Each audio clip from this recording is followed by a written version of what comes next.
24 hours had passed since that difficult confrontation with Ted, and Fiona still hadn't shaken off the feelings it had brought on. She dried the few dishes that sat in the dish drainer, glancing out the kitchen window as she did so. It was dusk already. Yellow light glowed from the windows of the few houses behind hers, partially obscured by the trees, looking distant and lonely. If she'd been looking for privacy when she came here, she'd certainly found it. In more ways than one, it seemed. The carpenters hadn't turned up again today, and when she'd gone to the store to speak to Ruth about it, she found that the quilters were missing as well. Ruth had been sympathetic, but her only advice had been to be patient. Sooner or later, the situation would resolve itself. Until then, there was no point in pressing. She could admire the older woman's patience, but not emulate it. The need to get on with things drove her to pace across the kitchen and back again. Lord, I don't know what to do. Was Ted right about me? Did I really come here because I wanted to be accepted by my mother's family? If so, it looks as if your answer to that is no. Please, guide me now. She blinked back unaccustomed tears, appalled at herself. There was little point in crying over something that had been over and done with before she was born. She couldn't influence it now. And we know that in all things, God works for the good of those who love Him, who have been called according to His purpose. The verse from Romans had always resonated in her heart, but how did she even know that God had called her here? She'd told herself she was following God's leading for her life when she'd made the decision, but if Ted was right about her, maybe she'd only been following her own unconscious desires. She hung the dish towel on the wooden rack, aligning it as neatly as if that were the most important thing in the world right now. Well, maybe not important, but at least it was something she could control, unlike everything else that had happened lately. A noise from the unpaved drive that ran behind the house startled her, sending her pulse beating a little more rapidly. Someone was there, but she didn't expect anyone. She went quickly to the door, pulling aside the lace curtain that screened the glass panel so she could peer out. If a UFO had landed, she couldn't have been more surprised. An Amish buggy had pulled up next to the back step. The horse dropped its head to nibble at the sparse grass. A slim girl in a black cape slid down, turning to say something to the person who held the reins. In a moment he was down too, and both of them headed toward the door. They stepped into the pool of light from the lamp above the door. Young, both of them, probably not more than 16. She'd never seen either of them before. She took a breath. If the Amish community intended to tell her to leave, they certainly wouldn't send two teenagers. She opened the door. Hello. I'm Fiona Flanagan. Are you looking for me? Yes, we come to see you. The girl, who apparently was the spokesperson, gave a short nod, her dark bonnet bobbing. She had a pretty, heart-shaped face, a pert, turned-up nose, and a pair of lively blue eyes. I am Rachel Stolzfus. We are cousins. Cousins? For a moment she could only gape at the girl, and then she stepped back, holding the door wide. Please, come in. I'm sorry, did you say you are my cousin? Cousin, yes. The girl, Rachel, came in and then spun toward her, her black cape swinging out. This is my friend Jonah Felder. The boy nodded, flushed to the tips of his ears. He entered, but stood just inside the door, as if ready to bolt back out in an instant. I'm happy to meet both of you. And more than a little puzzled. Won't you sit down? She gestured toward the straight-backed kitchen chairs. I'm afraid the rest of the house isn't ready for visitors. Rachel shook her head at the offer of seats. We cannot stay long. We are on our way home from visiting Jonah's parents. She took off her bonnet, though, revealing corn-silk blonde hair parted in the center and pulled back into a knot that was covered by a prayer cap. But I had to stop and see my new cousin. Her eyes sparkled. I wanted to be the first, except for Aunt Emma and my grandmother. Something tightened inside Fiona at that.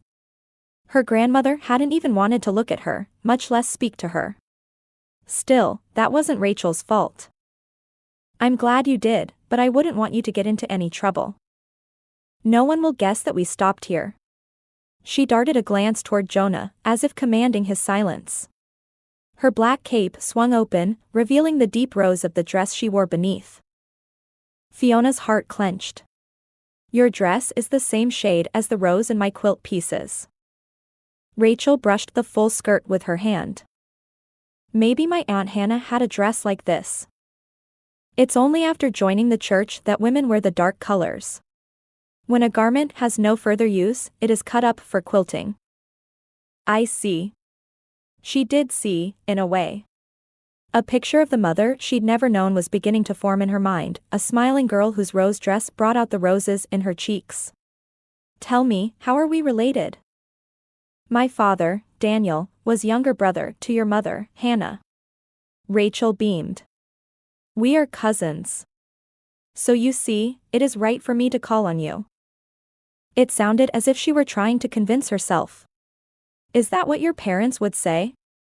The last thing she needed was to cause a fight over encouraging Rachel's teenage rebellion. Rachel shrugged. Not exactly. Everyone is waiting for my grandfather to decide how we should act. But I didn't want to wait. Anger spurted up at Rachel's description of the family's reaction. Rachel's grandfather, her grandfather too, would decide whether the rest of the family should speak to her. She told herself she didn't want anything to do with them, so why did that hurt? Rachel, I appreciate your coming to see me, but I don't want to get you into trouble. Maybe you should go. Jonah shuffled his feet. Rachel. It is time we were home. Rachel tossed her head. Some things I can decide for myself. Besides, Ted Rittenhouse is your friend, and he is an old friend to my family too. He and my Aunt Emma courted when they were young, they did. That was a tidbit of information about Ted she'd have to consider later. I'm happy you came, but maybe you should get on home. It'll be night soon. The thought of them out on a dark highway in that buggy sent a chill down Fiona's spine. That couldn't be safe. I hope we'll meet again. A loud rap on the door put a period to her words. Rachel grabbed Jonah's hand, and both of them looked as if they'd been caught raiding the pantry. Somehow, even through the curtain, there was no mistaking that tall, broad figure. She gave them a reassuring smile and opened the door. It was Ted, of course. I wasn't expecting you. That was an understatement. Ted had a way of showing up at the most inconvenient times. No, I guess not. Ted stepped inside, not waiting for an invitation. And you two weren't expecting me either, I'll bargain.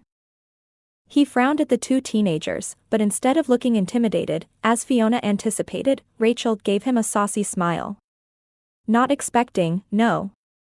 But we are not doing anything wrong, Mr. Policeman. Your parents might not agree to that. Rachel pouted, obviously sure of her relationship with him. You won't tell. Everyone knows the kinds of things you got up to when you were our age. Was that actually a twinkle in Ted's steely blue eyes? I might have to arrest you for blackmailing an officer of the law, Miss Rachel. We were on our way out. Jonah tugged at Rachel's sleeve. I will see Rachel safe home, I will. Rachel let herself be led to the door. I will see you again, Cousin Fiona. Soon. I'll look forward to it. She tried to ignore the disapproving look Ted sent her way.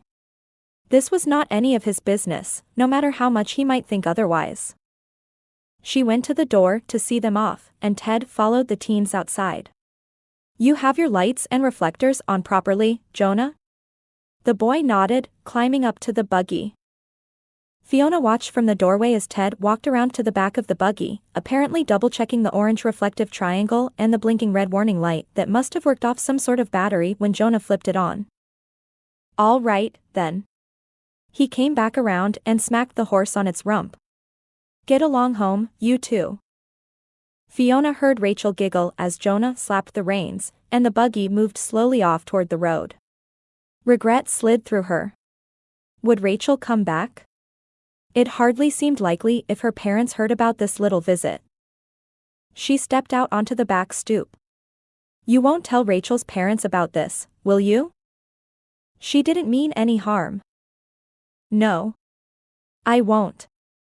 He planted one foot on the low step and leaned against the railing. The soft glow from the light over the door caught them in its small circle, picking up glints of gold in Ted's thick brown hair. And you don't need to tell me this wasn't your idea. I know full well it was Rachel's. At least he didn't sound angry, with the kids or with her. I was, well, astonished. I didn't realize Amish kids had that much freedom. The Rumspringa, he said. I suppose you don't know about that. She folded her arms across her chest, drawing her sweater close around her. Tell me about it. It's a time when Amish teenagers get to taste the outside world, generally when they're between 16 and 20. Sowing wild oats, I suppose you might say. A time when they go courting, too. It flashed through her mind, then, what Rachel had said about Ted courting her aunt. Flashed through, and was quickly dismissed. She didn't know him well enough to ask him about his personal life, even though he didn't hesitate to intrude in hers. They seemed too young for that. He shrugged. They'll probably be married by the time they're in their early 20s. But before they are baptized into the church, they have the chance to explore the world a little. It's a way to make sure the Amish life is really what they want. So it wasn't that bad, Rachel coming to see me? He frowned. That's another thing altogether. If her parents forbade her to see you, she shouldn't disobey.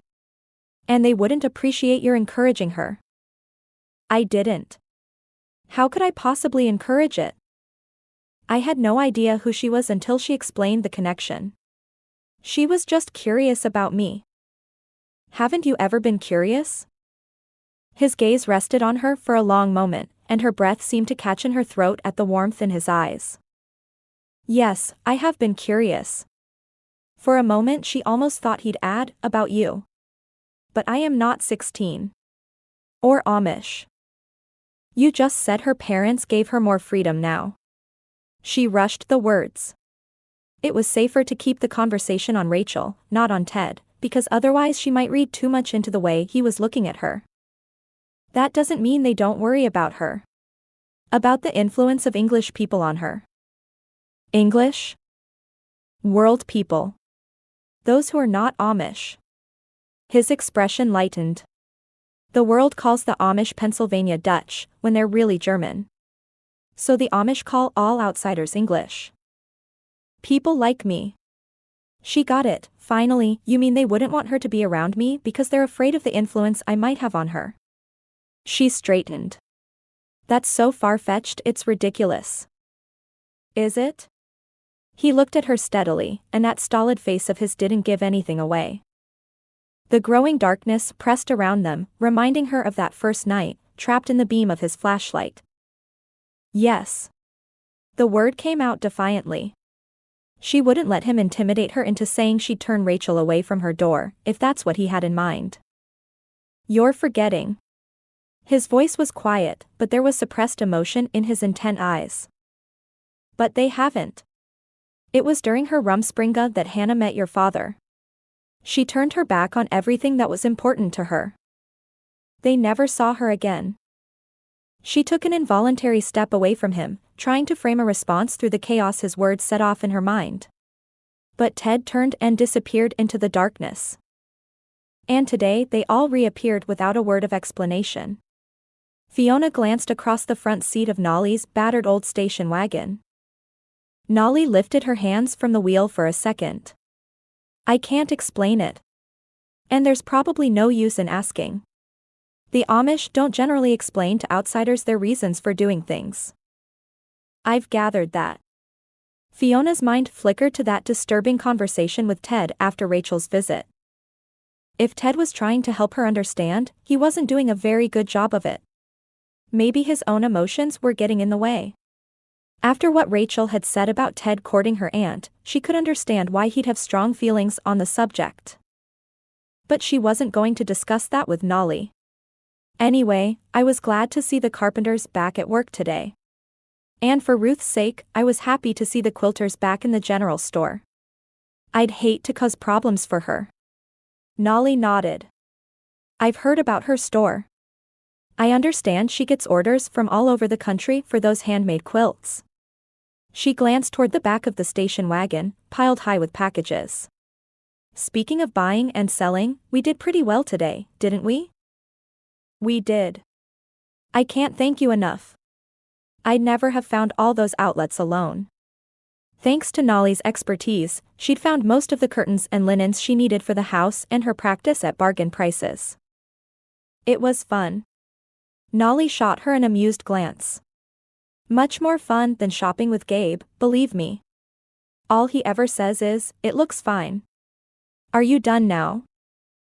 I can't imagine. She smiled, but a thread of worry still laced through her mind. I just hope I'm going to need all these things. What if the Amish decide not to use my services? That would really make a dent in my practice. That's not going to happen, Nolly said comfortingly. But even if it did, I'm sure there are plenty of other moms who'd choose to have midwife care. And you still have your work at the birthing center in Suffolk too. Only 2 days a week. That was all the birthing center needed of her. At first she'd been delighted. Affiliating with them gave her the backup she needed while allowing her the time to build her own practice. Now that 2-day-a-week paycheck was starting to look pretty small. I wouldn't worry too much. Nolly hesitated for a moment. You know, I've felt from the beginning that God had a specific purpose in bringing you here. I hope you don't mind my saying that. No, not at all. A lump formed in her throat. It's what I've felt too. But sometimes it's hard to see how it's working out. Nolly smiled. Walk by faith, not by sight. That's all any of us can do. She pulled up in front of Fiona's house. Can I help you carry the packages in? I'll get them. I know you're eager to get home to Gabe and the baby. She leaned across the seat to give Nolly a quick hug. Thanks. For more than just the shopping. Anytime. Nolly's return hug was warm. What are cousins for? Fiona unloaded her purchases onto the porch and waved as Nolly drove away. She and Nolly had moved from being unknown relatives to being friends, and that was certainly a blessing for this day. She carried one load inside, startled to hear the sound of hammers from the office. She'd thought the carpenters had gone for the day. Dropping the packages at the foot of the stairs, she headed for the office. And stopped dead in the doorway. One man, Amish by his clothing, knelt to hammer a shelf into place. The person holding the shelf was Ted. I didn't realize you were still here. They both looked up at the sound of her voice, 2 pairs of nearly identical blue eyes staring at her. Then Ted rose, dusting off his hands. Jacob stayed to finish up the shelves. He darted a quick glance around the office. He thought you might want to start putting things in here. That's very thoughtful. Her voice sounded stilted, but she couldn't seem to help it. Are you helping him? What are you doing here? That was what she wanted to say, but she'd already created enough waves in this small community without starting a fresh argument with its only full-time police officer. The carpenter stood, putting his hammer into a wooden toolbox. Not so much help, he said, his eyes twinkling. Ted is good enough for holding things while I work, but if I turned him loose with a hammer, you might be finding your books sliding off the shelf. Ted's face relaxed in a smile. If that's so, then you're to blame. You taught me whatever I know about carpentry. He looked at Fiona, and she caught the slight wariness in his eyes. This is Jacob Rittenhouse. My brother. She could only hope the shock she felt wasn't reflected in her face. She managed what she hoped was a credible smile. It's nice to meet you, Jacob. You've done a wonderful job on those shelves. He ducked his head gravely. They will be useful. She'd already noticed that the Amish responded that way. They stressed the usefulness of an object, but the shelves really were a work of art, each rounded edge finished perfectly by hand. It's obvious that nothing will slide off any shelves that you make. He didn't respond to that, as if to recognize the compliment could be construed as bragging. I will be on my way, now. He started toward the door, pausing long enough to say something in dialect to Ted. Ted grinned, clapping him on the shoulder, and answered in kind. Then he turned to her, apparently feeling the biplane needed an explanation. He's warning me not to touch his tools. He's been saying that to me since I was 3. Because you dropped the bow saw down the well and we were half the day getting it out again. Jacob settled his straw hat more firmly on his head. You will come to dinner one night soon. Soon. Ted followed him out to the porch, saying a few more words she couldn't understand. Fiona stood where she was, trying to wrap her mind around this. Ted Rittenhouse had been born Amish, obviously. Just as obviously, he was one no longer. How did that fit into the warnings he'd given her about not seeking any relationship with her mother's family? The screen door creaked. Ted stopped with the door half open. May I come back in for a moment? She nodded. What would he do if she asked the questions that were battering at her mind? Walk away again. That seemed to be his usual response. That's really your brother? The words were out before she had time to censor them. But why should she? He was the one who'd opened the subject of his family background, just by being here with Jacob. Yes. Just yes? You didn't come back in to satisfy my curiosity? No, his brows drew together. I came back because I wanted to apologize. What I said about your parents, after Rachel left, I shouldn't have. It wasn't my place to say anything about them. I agree. It wasn't. She stared at him, trying to understand what had driven this apology. I'm sorry. Can't you just accept that and let it go? Exasperation edged his voice, and she was tempted to tell him that he wasn't really very good at apologizing. No, I can't. She took a breath. Maybe it wasn't wise, but this had to be said. Because how you react to me has an effect on my acceptance here.